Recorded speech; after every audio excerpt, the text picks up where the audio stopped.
Fala, time de Placar, entrevista. Hoje o nepotismo aqui está liberado porque é um assunto de famílias. Eu, André Avelar, pra quem não entendeu nada dessa piada horrorosa, eu, André Avelar, recebo Danilo Avelar, que primo? Não é meu primo de verdade, até, pelo menos até onde a gente sabe, né? Vai saber, né? Lá pelo Paraná, coisas Paraná, desse eu tipo. tenho uns... Depois de muito tempo, a gente descobriu alguns primos lá no Nordeste. Vai aparecendo, Então, vai, tá por aí, sim. tá por aí.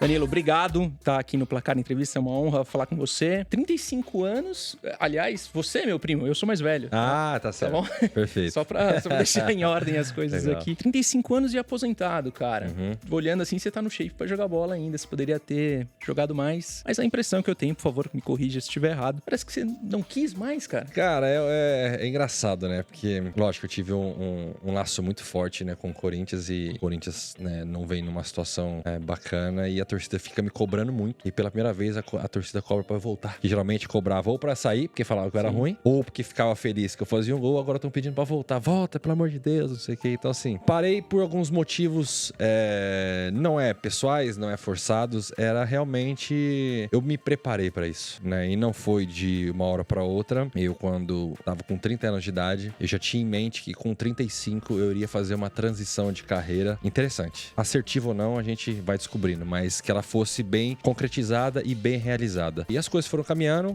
Lógico, eu tive um histórico de algumas grandes lesões importantes. Não que isso afetasse o meu desempenho, até porque o ano passado fiz mais de 40 partidas pela Série A. Então tive uma performance boa. Realmente, fisicamente, tenho condição de render mais. Só que é um detalhe que eu gosto de falar bastante para as pessoas, que o futebol ele não é só físico, ele não é só tático, ele não é só técnico, né? O futebol é muito mental. Quando às vezes você... E não é que envolve depressão, né? Antes que acham problemas. Mas o aspecto mental, ele tem que estar muito alinhado com aquilo que condiz com você, né? E no meu momento eu vinha preparando mentalmente para que quando chegasse nessa etapa eu estava muito bem tranquilo para tomar uma decisão. Lógico que envolve alguns fatores, né? Se eu tivesse, sei lá, no Corinthians, ou num grande clube, ou de expressão, ou na Europa, é diferente, claro. Okay. Só que diante das situações, diante dos momentos e diante daquilo que eu estava fazendo como, não Danilo Avelar jogador, sim como Danilo Avelar, pai de família, marido e empresário, eu estava fazendo muito mais sentido eu ter uma outra vida fora do futebol. Meus business estavam me puxando muito mais pra poder sair bem. Essa foi a grande sacada. Você sai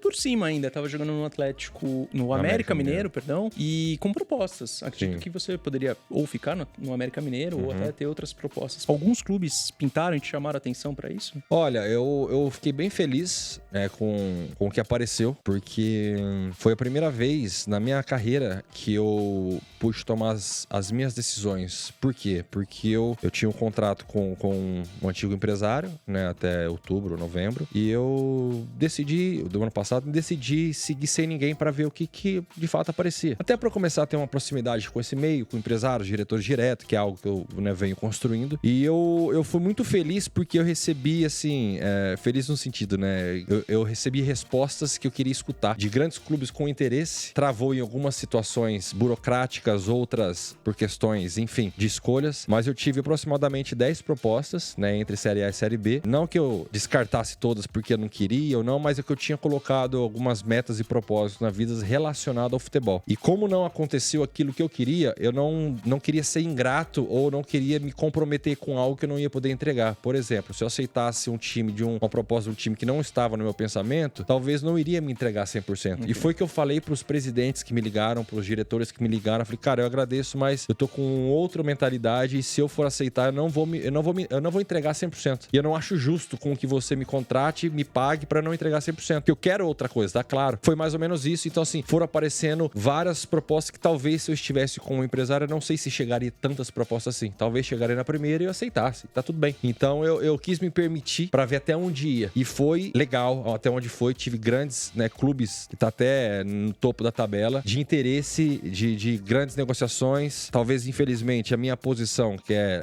zagueiro e lateral, ela foi uma posição que ela ficou meio que travada no mercado. Ok. E isso é importante entender na contratação. O mercado precisa girar, né? Por exemplo, o Cássio saiu do Corinthians, ele mexe o mercado de goleiro. De goleiros, claro. Então, isso na minha posição, ela travou um pouco no mercado mundial. Começa lá do topo, que eu falo Real Madrid, Barcelona. Então, ela deu uma travada. Tanto é que existe algumas demandas de clubes que precisam de lateral esquerdo, precisam de zagueiro canhoto, principalmente. Que isso travou a minha logística em alguns clubes, né? Então, mas, de fato, eu acho que o que eu queria era o que aconteceu realmente. O que você diz, Danilo, então é uma coisa assim, você poderia estar sentado em cima de um contrato que foi uma coisa que você não queria. Você poderia... Não que eu não queria, porque eu me conheço, eu sou um cara muito competitivo, né? Eu nunca fui um craque de nenhum time, eu sempre fui um cara muito comprometido com o que tinha que ser feito. Então eu me conheço pelo meu profissionalismo. A partir do momento que eu aceitasse uma proposta, eu iria dar meu máximo. Só que não era aquilo que eu queria no momento. Primeiro que eu não estava desesperado por aceitar qualquer coisa, e porque eu já tinha preparado a minha carreira para com 35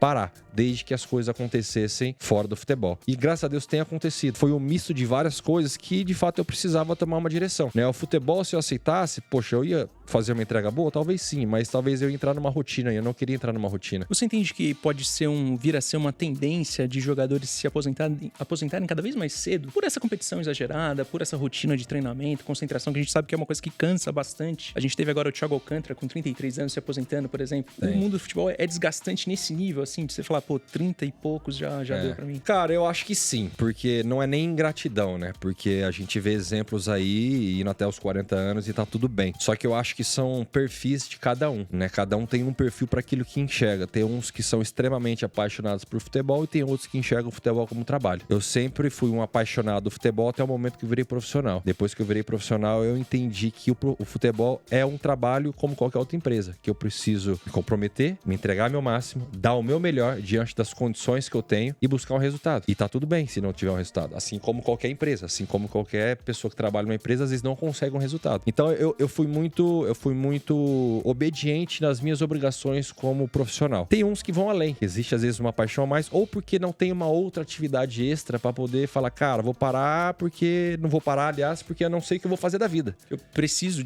disso. Sim. Seja por questões financeiras, por questões familiares ou por escolhas realmente, né? E realmente porque a gente fica... Eu, praticamente 20 anos na mesma rotina, a gente acostuma com aquela rotina, né? Eu tô aí 6 meses meio que um pouco até perdido com os meus horários. Porque... Já acordou tarde? Já. Às vezes eu acordo 9 horas da manhã, eu me assusto. Falei, caramba, eu não tava acostumado com isso. Então, assim, até permitir comida, bebida, horários, assim, eu tô me sentindo... tendo uma permissão que eu nunca tive. Então, eu acho que o atleta, quando chega, obviamente, num nível que talvez esteja bem financeiramente e mentalmente bem resolvido, ele vê que o futebol hoje, sinceramente, eu não sei se está tão agradável quanto era antigamente, como era nessa época, por exemplo. Aqui tem história, viu? Nessa parede de placar. Hoje é uma cobrança, né, diferente do que era. Então, e isso reflete muito no resultado, seja em campo e seja no aspecto pessoal de cada atleta. Vem cá, e o Danilo, fora dos campos, tá fazendo o que agora? Se dedica a quê? O que te apaixona exatamente? O que você consome? Me parece que você tá longe dos campos e não tem vontade. Olha, cara, ainda não coloquei uma chuteira no campo depois de 6 meses, é verdade. E meu filho fica brincando com as minhas chuteiras em casa. Eu graças a Deus, sempre fui muito bem envolvido com outros negócios, né? Eu sempre fui da tese que... Lógico, por ter uma estrutura familiar que sempre me deu um apoio, mas sempre deixou claro que futebol é passageiro, né? E a gente tem uma carreira muito curta. Ora, estou com 35 anos, começando uma vida nova. Então, não dá pra depender só do futebol. E isso ficou muito claro pra mim, porque eu nunca fui um craque que sempre apostou pelo meu talento. Eu fui um mediano persistente. Eu sempre conquistei com a minha resiliência e a minha insistência. Então isso me fez enxergar que o futebol era uma etapa da minha vida, mas que eu ia começar outra. Então desde cedo eu comecei a empreender, investir, né? Seja no padrão que é os imóveis. Fui franqueado, tive restaurante, tive bar, me envolvi em um monte de coisa. E hoje eu tô num segmento um pouco parecido do futebol, que é o mundo da música. Né? Hoje eu sou sócio na Agroplay Music, com a Agroplay Sports, né? A escritório da Ana Castela, do Luan Pereira, do Léo Rafael, enfim. E o meu propósito é um pouco mais... É uma paixão diferente. Eu gostaria que o futebol fosse um pouco mais leve, um pouco mais feliz. Que as pessoas pudessem ir no estádio mais alegres e não deixar lá tanto ódio. Mas a minha ideia é unificar o mundo do entretenimento com o mundo do futebol, né? E aí, obviamente, a oportunidade de negócio aparece. No fundo, ainda é entretenimento. E a gente teve, nessas semanas recentes, agora toda a confusão envolvendo o Corinthians, Corinthians, uma crise política dentro de campo, com o time à beira, na zona de rebaixamento nesse momento. Qual o tamanho do Corinthians, para quem jogou lá? Você disse que não foi um craque, mas você fez muito gol importante, gol contra o Palmeiras, gol na final contra o São Paulo no Paulista, que você conquistou com o Corinthians. Qual o tamanho do Corinthians? Por que uma crise é tão pesada e por que o clube tem tanta dificuldade em sair de uma zona de rebaixamento no Brasileirão? Cara, eu acho que é justamente por isso, porque é muito grande, né? Eu joguei em time extremamente grande e time de não muita relevância. Por exemplo, antes de vir pro Corinthians, eu tava no Amiens da França. Então, o time tinha acabado de subir pra primeira divisão pela primeira vez na história, no qual eu participei dessa primeira vez na primeira divisão, em uma cidade que o futebol não é a prioridade. Então, assim, foi a primeira vez na vida que eu tive uma liberdade de poder ser uma pessoa anônima na rua. Então, até com a minha esposa na época, eu falava, cara, olha isso aqui, né? Isso é viver, em teoria, né? Porque quando você tá no outro lado, muito exposto, aí vindo pro Corinthians, que aí eu lembro muito bem, quando eu chego no Corinthians, o Andrés, que era o presidente na época, o Andrés Sanches, ele me cumprimenta, ele fala, aqui é um foguete, pra cima e pra baixo, não tem meio termo. Na crise é lá embaixo e no sucesso é lá em cima. E eu vivi exatamente os dois momentos. Os momentos mais altos, épicos, e os momentos mais lá embaixo possíveis. E eu acho que esse é o Corinthians, é a grandeza. Essa grandeza é assim, quanto mais você está exposto ao palanque, mais você é alvo de críticas e elogios. Então, se você não quer estar num patamar de ser protagonista, não dá pra vestir uma camisa como aquela. Tem que estar muito preparado. E eu falo, porque eu tive lá 4, 5 anos, que o Corinthians, ele não é só raça que a torcida pede. Ele não é só entrega, não é só talento. O atleta tem que estar muito bem mentalmente preparado. Porque eu já vi vários jogadores craques ali dentro que não conseguia performar no palco final, porque não estava preparado mentalmente. Então não adianta de nada o cara treinar bem e na hora H ele não tá bem mentalmente, porque ele não vai conseguir performar com 49 mil pessoas no estádio, mais 10 milhões pelo Brasil, porque ele sabe que a exposição é muito grande ao erro e também muito alta ao acerto. Inclusive eu tenho que te agradecer, porque eu precisei marcar uma consulta médica de emergência ali pós final do Paulistão, e meu nome é André Avelar, igual o do jogador. Foi mais fácil, então legal. Muito obrigado. Boa. Por isso, mas só um exemplo claro de quanto esse Corinthians pode ser importante pra cima, e a gente conhece dos títulos, das vitórias, gol em clássico, e também momentos em que de repente você não se viu apoiado como gostaria. É claro que eu tô falando do seu episódio mais triste da sua carreira, do seu maior erro como pessoa, e você já assumiu isso algumas vezes, e sobretudo foi estudar. Acho que o grande mérito nisso tudo, não tem problema em dizer isso, foi aprender, querer saber, querer entender melhor como tudo isso funciona. Esse foguete pra baixo foi naquele episódio em que de repente você se sentiu sem ninguém ali pra te apoiar dentro do clube? Olha, analisando francamente hoje, eu não sei se o apoio internamente resolveria o problema. Porque eu sou assim, cada um é responsável pelos atos, tá? Tem coisas que você mascara pro momento e pros outros, mas não pela sua consciência. Eu sou assim, eu gosto de aprender ou por vontade própria ou pelos erros dos outros. Com o meu erro, eu gosto de falar que foi o melhor erro que eu tive na minha vida, porque ele me serviu de muito aprendizado. Olhando agora, eu acredito que tinha que ser exatamente da maneira que tinha que ser, porque eu tive uma evolução como ser humano que ninguém pode tirar isso de mim. E talvez se não tivesse acontecido isso, eu não teria essa mentalidade que eu tenho hoje, que me ajuda em várias situações. Então, lógico que se tivesse um apoio, sei lá de quem, ou tivesse permanecido no clube, ou fosse uma coisa que eu jogasse culpa no outro, talvez eu estaria até hoje no Corinthians. Eu acho que isso realmente iria acontecer. Só que internamente não ia resolver meu problema. Então, de que adianta mostrar a face para as pessoas de algo que realmente não está sendo real? E volta naquela tese, como é que eu assino um contrato com um clube que eu não tô querendo ir? Qual o comprometimento que eu vou ter com ele? Eu não vou estar sendo honesto com ninguém. Então, nesse caso, eu busquei uma honestidade interna. Então, quando eu vejo que o foguete foi lá embaixo, eu falo, opa, aqui tem uma solução de fazer esse foguete levantar para cima, com estudos, que talvez é algo que talvez pouca gente faria. Então, eu optei por um caminho mais difícil, que é um caminho no silêncio, no aprendizado e a longo prazo. Eu não quis estancar a ferida com o primeiro band-aid que eu pegasse. Eu quis devagarzinho e aprendendo. É muito importante que também não teve o quem me conhece sabe. Também Exato, não teve isso. Poderia ser muito isso. Quem me conhece sabe. E lógico que realmente quem conhece você sabe. Claro. Só que eu entendo que para as pessoas isso talvez não faria sentido, até porque 99% das pessoas que me criticaram ou falaram algo, realmente não me conhecem. E tá tudo bem, a gente não conhece todo mundo. Sim. Agora o importante é eu fazer algo além daquilo para poder as pessoas, de fato, me conhecerem. Naquela época você estava machucado e de repente recupera e tal, e o América Mineiro te recebe de portas abertas ali. Muito torcedor do Coelho tem extrema gratidão, assim, gosta muito. Você foi capitão lá. Também queria que você desse, por favor, uma palavrinha, discorresse um pouco como foi vestir a camisa do América Mineiro. Olha, foi muito especial. Eu confesso que eu já falei em algumas entrevistas, eu não imaginaria que eu sairia de lá com essa perspectiva que eu tenho hoje. De um clube extremamente acolhedor, extremamente familiar. Além, né, de sentir abraçado, mas você consegue sentir uma transparência, uma clareza e uma paz para trabalhar, que é muito bacana. É óbvio que, né, o América não tem uma expressão de Corinthians, não tem uma expressão de Atlético Mineiro e Cruzeiro, né, os rivais, mas ele tá ali. E eu falo várias vezes nas entrevistas que o América, em 5 a 10 anos, vai ser um dos clubes bem desejados para os atletas, porque ele tem uma capacidade de crescimento com uma estrutura lá maravilhosa. Até falo para as pessoas verem, né, na internet, chama Planeta América, tá no YouTube. É um projeto do América que é fantástico. O América vem se provando que a base é o caminho. Sempre tem chego na Copa, né, Copinha São Paulo. Então ele tem a paciência ali de um progresso que todo clube deveria ter. Só que infelizmente em clube de talvez como o Corinthians, o atleta não consegue ter um progresso de melhoria, porque tem que ter uma resposta imediata. No América você consegue ter um progresso, que foi o meu caso. Eu fiquei 1 ano e 8 meses sem jogar por causa de uma lesão grave no joelho. Para um time aceitar, e olha que eu tive propostas de outros times que não me aceitaram porque tiveram dúvidas da minha performance. Seu físico? Do meu físico. Vieram médicos em São Paulo fazer a avaliação que falaram, esse cara não joga mais bola. Essa foi a resposta. Inclusive internamente no Corinthians. E eu fui e provei. Né? Que tudo é possível, né? Afinal, eu tenho 3 cirurgias de cruzado. A última, eu falei, cara, já tenho 2, a terceira vai de brinde.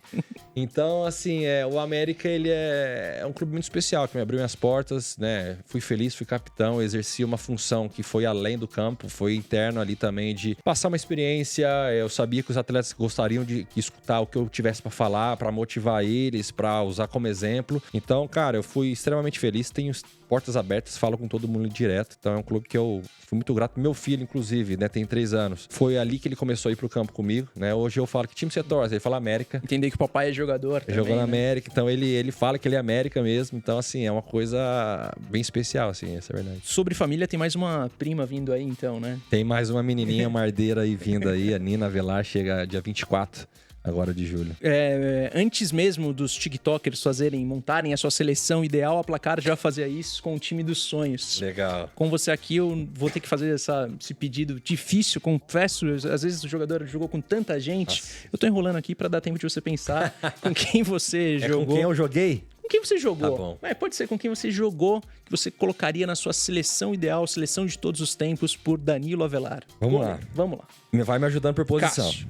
Goleiro. Cássio, e por que não? Eu já lancei essa, assim. Não, Puta, Cássio é meu amigaço. Ele nem tá vendo, cara. Mas eu coloco o Neuer. Ah, é verdade. Tá, tudo bem. Assim, é uma grande briga, né? Mas eu coloco o Neuer. Não, mas dá pra entender. Ele vai entender. Vai entender. Lateral direito, Fagner. Coloco o Fagner. Fagner renovou com o Corinthians também agora. Então é um cara aí que, às vezes, também bastante criticado pela torcida, mas tem um gás aí também. Cara, e eu falo, o Fagner é aquele... Pra mim, eu aprendi que o lateral é a posição mais ingrata, né? Ninguém dá moral pra lateral. E corre, hein? E pra mim, o lateral, ele tem que ser o nota 6, nota 7, sempre. Ele tem que fazer o bem, muito bem feito. Ele não precisa ser o craque. Ele tem que ser o pilar entre as duas pontas. Porque ele tá ali numa zona de risco, porque se ele errar, para no gol. Mas ele também apoia. Então, pra mim, o lateral, que é o mediano persistente, que é o nota 7, que ele passa de ano bem, ele pra mim, tem que ser assim e não um cara que oscila demais. Na minha opinião, é essa. Ok, eu entendo, sinceramente, a história do futebol brasileiro passa pelas laterais. Exato. Então, mas quando ele só não compromete, é pouco. Então, aí a gente tá falando... Se pudesse ser um craque, é maravilhoso. A gente tá falando de época que corria 5km no jogo e agora 14. Sim. Zagueiro, eu vou de... Também na Europa, também. Na Europa eu joguei que... Você jogou com cada fera. Cara, tem um que... Ele tava jogando comigo, ele se destacava, que é o Joey Matip, do Liverpool. E o Kamil Glik, polonês. Kamil Glik, tá. Foi 2 caras, assim, muito importantes. Lateral esquerda, cara... Você, não, óbvio. Vou colocar eu, pô. Confiança, cara. Lógico. 9 anos de Europa, 4 Corinthians. Vamos lá, né? Volante, eu vou colocar Nainggolan. Raja Nainggolan. Muita bola. Jogou muita bola. Nicolo Barella, tá na Inter de Milão. E eu vi esse menino crescer no Cagliari junto comigo. Nossa, é um fenômeno. Tanto legal, é que tá se provando um dos principais jogadores da Itália, né? Falta mais um meia, né? Bom, aí vai a polêmica. Vai da posição, né? Eu acho que seleção ideal tem que ser 4-4-2. 4-4-2? Puta, mas a gente já tá 4-3-3. Vamos colocar um meia, então. É que eu tenho que pensar se o ataque vai caber mais gente. Vai chegar, exato. Colocar lá na frente. Essa é a dificuldade, sim. Eu vou colocar aí, eu vou fazer o 4-3-3. Entrar 3-3. Então, no meia, eu vou colocar... É muito cara, complicado. É muita gente... É que eu não sei se eu coloco esse cara de ataque ou zaga. De ataque ou meia. Eu vou colocar ele como meia. Raul Madrid? Raul Madrid. Joguei ele no Schalke. No Schalke? Ah, que legal. Eu tinha esquecido disso. Junto com o Neuer. Junto com o Neuer. Eu tinha esquecido dessa passagem. Exato. Por isso que eu fiquei na dúvida se eu coloco ele lá no centroavante ou atrás. O time é seu. Meia, vai. Vamos lá, pros 3 atacantes. Jefferson Farfán, no Schalke. Jogava muito. Esse cara vai dar uma polêmica, mas tudo bem. Klaas Huntelaar. Eu tava esperando. Sabia que eu tava esperando Huntelaar? Huntelaar. É aquele cara que quem olha de fora é ruim, mas quem vê de dentro é bom. É o famoso caneludo bom. É caneludo com sorte, né? Caneludo com sorte. Mas é que assim, como você convive com o cara, você começa a ver umas coisas. É igual o Raul. O Raul, quando eu joguei com ele, e foi bem na época que o Ronaldo tinha aposentado. E aí virou uma polêmica. Polêmica assim, todo mundo queria saber alguma coisa do Ronaldo. Sim. E o Raul tinha jogado com ele no Real Madrid. E aí o vestiário parou pra escutar ele. Né? E ele começou a falar algumas coisas. Pô, Ronaldo, da época dos Brazuca lá no Real Madrid, aquela época, né, dos Galácticos. Só queriam farra, festa, tal. Ele falou, pô, mas o Rony era gente boa, não sei o quê. É o único brasileiro que eu me dei bem. Aí o vestiário inteiro olhou pra mim e começou a dar uma zoada. Só que eu já tava fazendo aula de alemão com o Raul, então eu tava com uma certa intimidade. Aí eu falei assim, Raul... Você era meu banco no videogame, cara. Você é mó lento no videogame. Eu colocava o Roberto Carlos de atacante. E realmente ele era lento no videogame. E tinha essa estratégia. Essa estratégia. Pô, todo mundo fazia. Enfim, mas aí depois que conheci com o cara, eu falei, esse cara, ele é que nem aqueles mapas do Google. Tem 8 câmeras na cabeça. É impressionante como ele enxerga o jogo. É coisa de louco. Então eu mudei muito meu conceito depois que eu passei a jogar com ele. Então vamos lá. Farfán, Huntelaar. Né? E na outro lado, eu vou colocar um cara que na época que jogou comigo, ele se destacava muito até pela velocidade. É o Vitor Ibarbo, que é um colombiano. Desculpa. Jogou na Roma.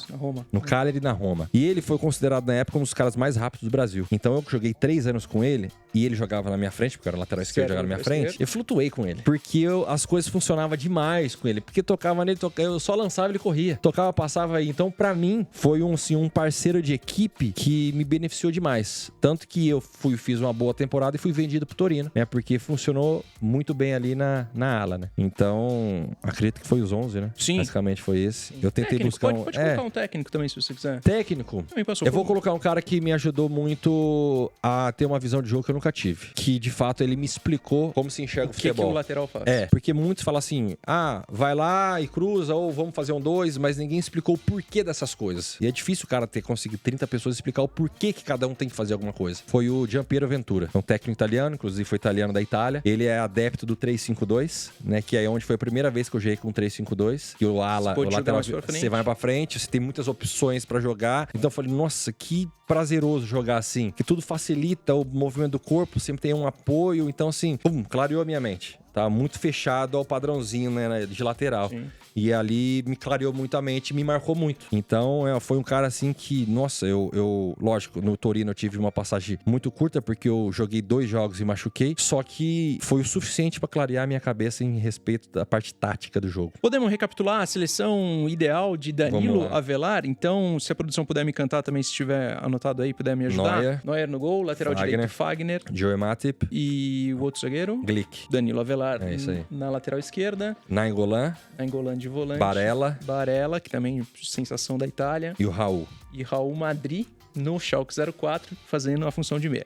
3 atacantes. Farfán, Huntelaar e Vitor Ibarbo. Perfeito. Essa, diferente. Então... Diferente, foi a seleção diferente, mas, poxa, eu não joguei com nenhum desses. Então, cara, é só parabenizar você pela sua carreira, você como pessoa, sucesso em todas as seus desejos, seus caminhos, na sua casa também, com mais uma prima, mais um Avelar no mundo. Esse foi o Bate-Papo Avelar. Não, mentira, esse foi o Placar Entrevista com Danilo Avelar. Valeu. Obrigado, muito obrigado. Satisfação, tô à disposição sempre. Valeu, até a próxima. Tchau.